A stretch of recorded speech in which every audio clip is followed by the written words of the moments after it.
use a lot of propane. We really don't want to use it more than we have to. And at some point, we're probably going to replace this with a diesel generator. Diesel generators last longer. They also tend to be a lot more expensive. So we haven't quite upgraded yet to a diesel generator. But yeah, isn't propane cleaner?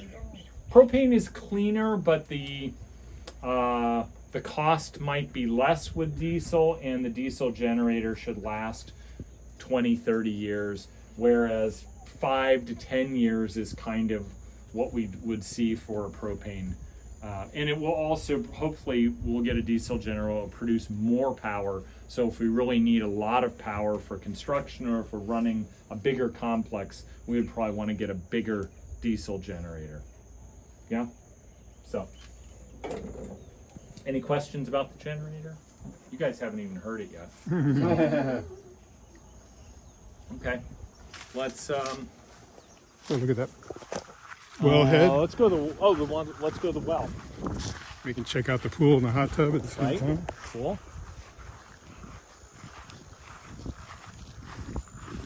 Here's the propane tank for that right there.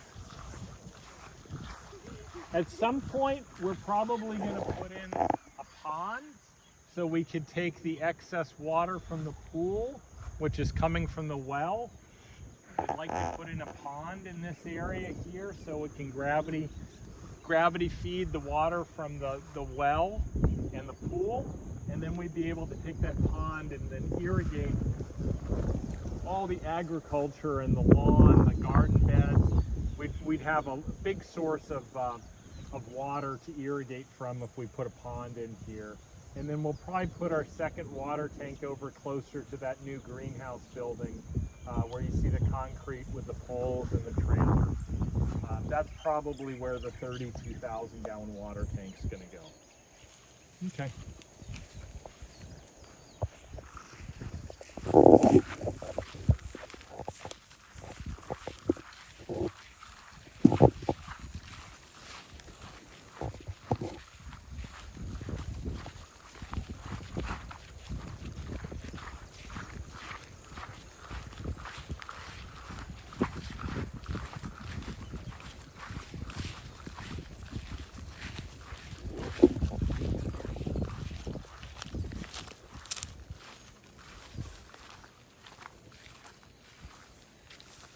Okay. All right, so this is our well, and this was drilled about, I think this was 3 years ago, 4 years ago, something like this. A truck came in with a big rig that has a diamond studded, I don't know what you call it, but basically it spins really fast and drills right through the rock. About 120 feet down is how far it drilled down, and then it's cased, and then there is an AC powered pump that's at the bottom of the well, and when it's turned on, it brings the water up, and then it goes through this tube and then goes down under the ground, and it goes over to a junction box, and it either fills the pool or it fills the hot tub.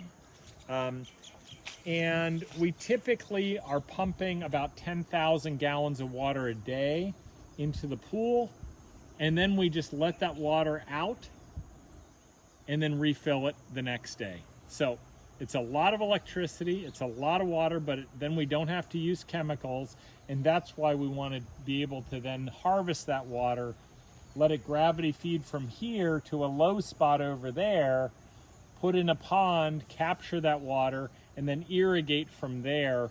When it's sunny, when the sun is hitting the panels and we have enough power, then we can have the electricity to pump that water anywhere we want on the property and do irrigation with it. Same thing, we use the well water to fill the hot tub. The hot tub, I think it's about 1,200 gallons of water, and it comes out at about 93 to 95 degrees. So it's a pretty comfortable temperature in the pool for aquatic bodywork, and then we boost the temperature in the hot tub with the wood that some wonderful people are generous enough to split wood here, and then we can build a fire, and then we will eventually return all the ashes from the stove, and that goes around the citrus trees. Yeah, and that's and then there's a little cold plunge, which is fresh water. So this is quite an important part of sustainability, because 10,000 gallons of water is obviously a lot of water, and then that gives us the ability to grow more of our own food and to water things, to make more food on site, to grow more mulch and biomass, to water things like coconuts that you could drink then, things like that. The more water you have, the more food self-sufficiency you have, the more health you have. So this is a very important part of the infrastructure. This was about $10,000 to drill this, and about $4,000 for the pump, and it's totally worth it. As an example, probably the new water tank, which is 30,000 gallons, that'll be about $10,000 just for the water tank. So if you think that this can produce 10,000 gallons a day, and it costs $14,000, it's pretty obvious this is a much cheaper source of water than the water tank, and that we want to prioritize using the fresh water for things that we really need totally fresh water for. But for irrigating, as much as possible, we're going to want to use this well water, which then ends up in a pond. Does that make sense? God. Cool. So why don't we use this water for showering during the day? Because we would have to find a reservoir, a way to keep it, and then you'd have to filter it. And typically when people shower, they want actually clean water as opposed to water that might have some salt in it, or certainly we probably wouldn't want to bathe in water that's coming out of the pool. All right. So you can't streamline it to showers. You need a reservoir to keep it first.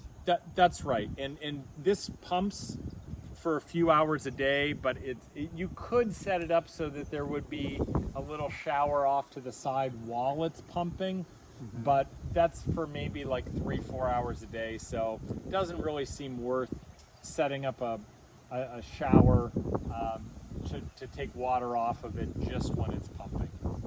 So yeah, makes sense. Cool. Maybe we should go take a look at the water tank again, and the pump and the pressure tank, the filters and all that. Maybe we walk around this way. Okay. Get some more footage. Right? Yeah. Lovely bathhouse. Right.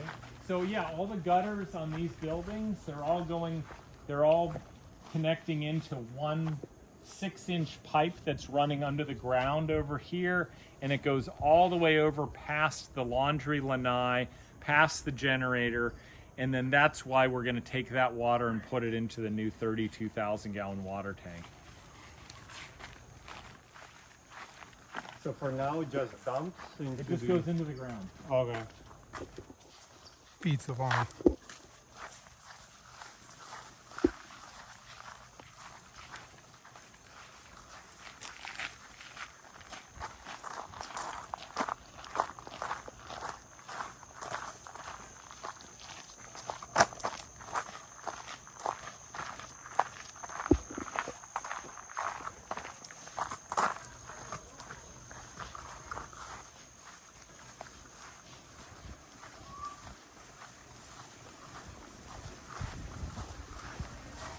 It's the camera.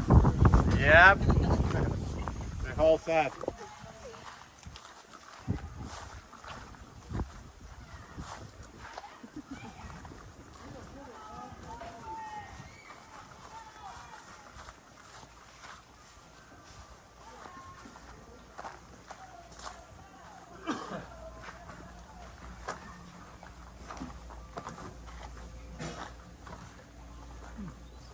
Okay, so here we are again. This is our 19,000 gallon water tank. It's a galvanized water tank. It has a liner in it, and then the base is just sand. It takes the water from this building, and this building goes down the gutters, goes down the pipes, comes up and over into the tank. we do clean it out. Usually the sediment and debris gets cleaned out once or twice a year. And then it basically, the pump inside this building here is sucking the water out of that smaller pipe into this building, which we'll go ahead and look at the equipment in here.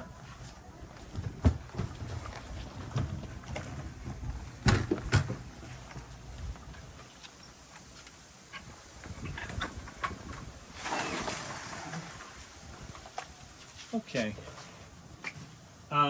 So this is our pump. It's a 1.5 horsepower pump, AC pump.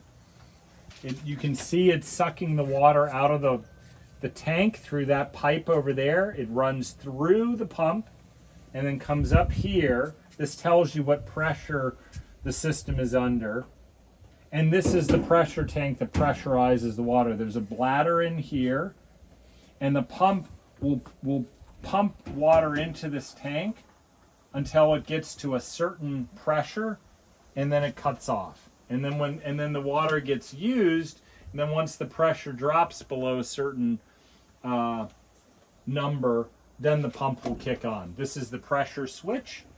So this is the outlet, and this is the pressure switch. So this tells the pressure switch can be changed to make it kick on at whatever pressure you want it to kick on.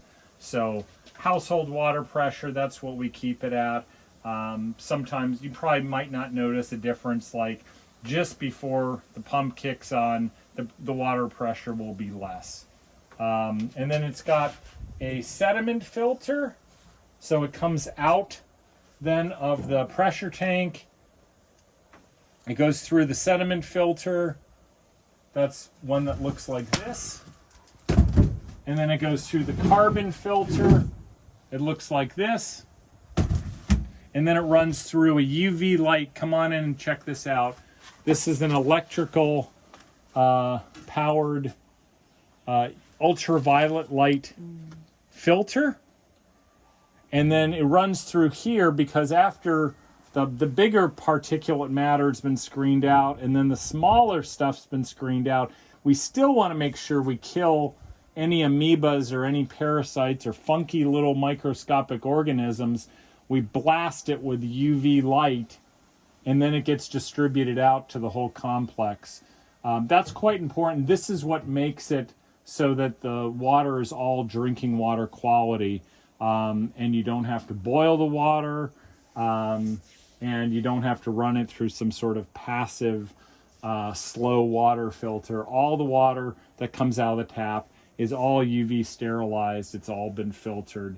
We have a company that comes and monitors the system and changes out the filters, gives us a water quality report. They come every month. It's pretty affordable service. And then, like I said, then this bulb will last for about a year, and these usually last a month or a couple months each.